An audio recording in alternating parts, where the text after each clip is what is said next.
Good evening. Thanks for joining us. I'm Stacey Skryzak. We start tonight with one Springfield alderwoman who's urging City Council to take action to regulate people breeding dogs in their homes. The new ordinance was introduced at this week's Committee of the Whole meeting and sparked a lot of discussion between aldermen. News Channel 20's Kyra Willis is working for you to break down what this ordinance would do and why some say it's so important. Kyra? Animal rescue groups describe backyard breeders as people who have little to no knowledge of how to properly breed animals.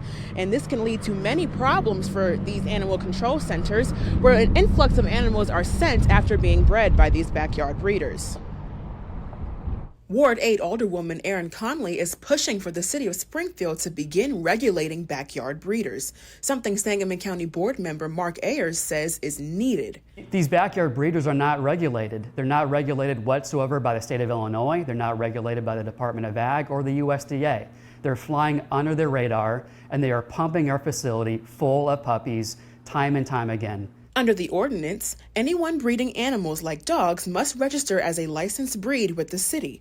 Anyone who doesn't comply will be fined up to $500. I think it's important for us to get a handle with just basic information on who exactly is breeding in our community, how often are they doing that. Conley received pushback from many of the aldermen who feel this is a county issue and the city has bigger problems to handle. I just don't feel that it's our business if somebody's breeding dogs. However, Ayers says that backyard breeders are leading to capacity issues at the Sangamon County Animal Shelter. And while the facility doesn't want to euthanize more animals, they may be faced with a difficult decision if these regulations aren't put in place. We've been beyond capacity ever since the COVID-19 pandemic has ended, and it's not sustainable.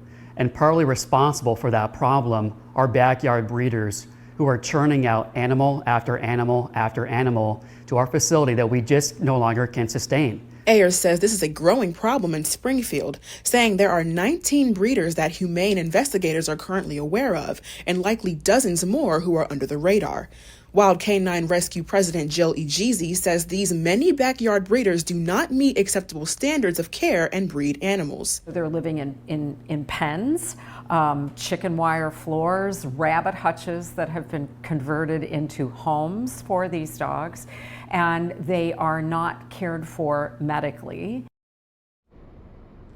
Ayers says the ordinance is currently on first reading until ordinance sponsors can talk with more stakeholders and come to an agreement of how the ordinance should look.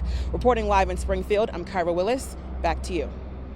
Thanks, Kyra. Ayers says the ordinance is currently held on first reading until ordinance sponsors can talk to more stakeholders.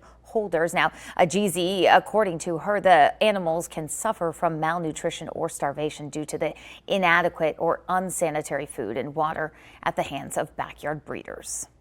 Thanks for watching. Stick around by subscribing today and don't miss a single video.